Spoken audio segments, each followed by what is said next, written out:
ಇದೆಯಾ? ಮುಂದಿನ ಪಥ ಏನು ಎತ್ತ ಎನ್ನುವುದನ್ನು ತಿಳಿಯಲಾರೆ. ತಿಳಿಸಿ ಅರಸಿನ ಮೂವರನ್ನು ಉದ್ಧರಿಸಬೇಕು.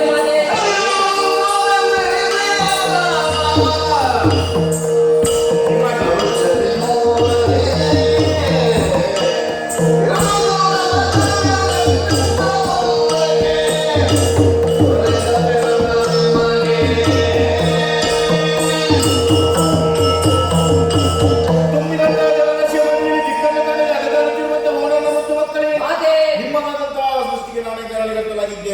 ಮಗನೇ ಬ್ರಹ್ಮ ಸತ್ಯ ಲೋಕದಲ್ಲಿ ಇದ್ದುಕೊಂಡು ಸೃಷ್ಟಿಯ ಕಾರ್ಯವನ್ನು ಮಾಡಿಕೊಂಡು ಬಾ.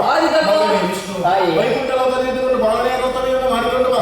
ಮಗನೇ ಮಹೇಶ್ವರ ಕೈಲಾಸ ಲೋಕದಲ್ಲಿ ಇದ್ದುಕೊಂಡು ಲಯದ ಅಧಿಕಾರವನ್ನು ಮಾಡಿಕೊಂಡು ಬಾ.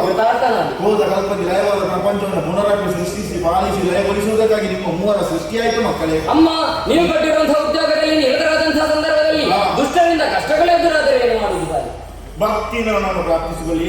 ಪ್ರತ್ಯಕ್ಷವಾಗಿ ಪರೋಕ್ಷವಾಗಿ ಬಂದು ನಿಮ್ಮ ಕಷ್ಟವನ್ನು ನಾನು ದೂರ ಮಾಡುತ್ತೇನೆ. ಇದು ನಿಮಗೆ ಶುಭವಾಗಲಿ.